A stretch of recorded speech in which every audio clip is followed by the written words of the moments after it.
Alright, I figured it out.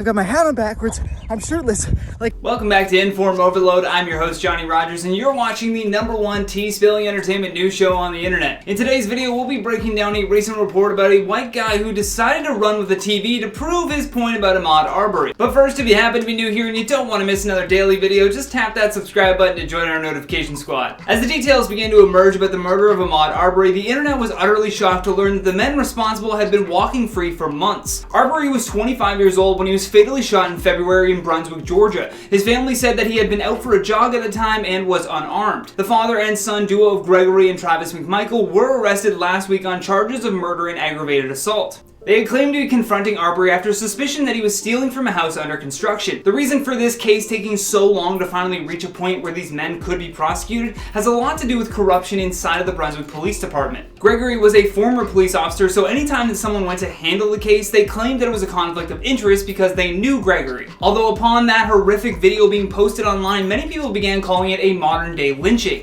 which from the video supplied, that's exactly how it appeared. It looked like these white guys were hunting down an innocent black man under the vague suspicion that he was a suspect of some crime. A video was then released later on showing Ahmaud entering the home under construction prior to the video of his death. This, however, still does not excuse what these men did. It is not illegal to be in a construction zone and certainly did not warrant the disgusting events that took place following this. America has a long history with racism, and the idea that white people need to be afraid of black men is an ideology that has been brainwashed into states like Georgia for decades. Although naturally you still have people claiming that this had nothing to do with race, because, you know, evil never sleeps. Even when something like this happens, people still find a way to make it a divisive topic, when in reality it's quite clear that these men were reacting to the conditioned behavior of being fearful and suspicious of black men. The men that were charged, though, are still trying to use the defense that they only acted because Arbery appeared to be engaging in suspicious behavior. So to prove them wrong and nail home the point that this is indeed an issue of racial stereotypes, a white guy named Richard Demsick decided to record himself jogging while acting very suspicious. Demsick is a former pastor in Florida and said that he felt it didn't matter what he wore or how suspicious he looked. He knew that his whiteness alone was enough to protect him from meeting the same fate as Ahmaud Arbery. Alright, I figured it out. I got my hat on backwards, I'm shirtless, like I'm on some episode of Cops. I'm running with the TV. Someone's gonna stop me now for sure. Because if not, what was the problem with Ahmaud?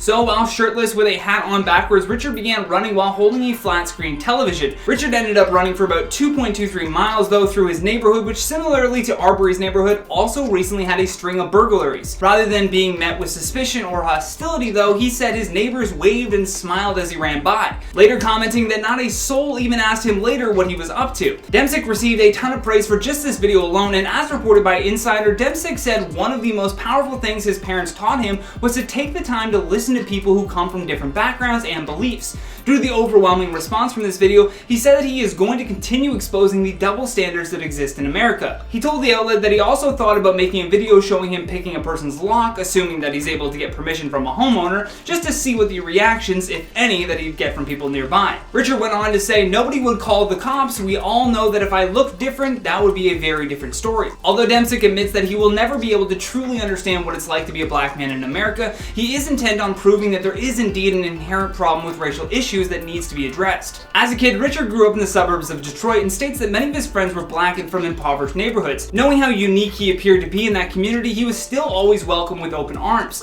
which is how and where he learned about the real-life struggles that his friends faced. Ahmaud Arbery is sadly another example of inherent racist beliefs being embedded into the fears of the men responsible and exposes an even deeper issue of corruption within the police department in Georgia. As I mentioned earlier, both men have been arrested on charges of murder and aggravated assault. For their defense, they will rely on the citizen arrest statute and self-defense, as Greg McMichael alleged Arbery viciously attacked his shotgun-wielding son as he stood in the middle of the road, which again is a heinous claim coming from the only people in that situation that were armed.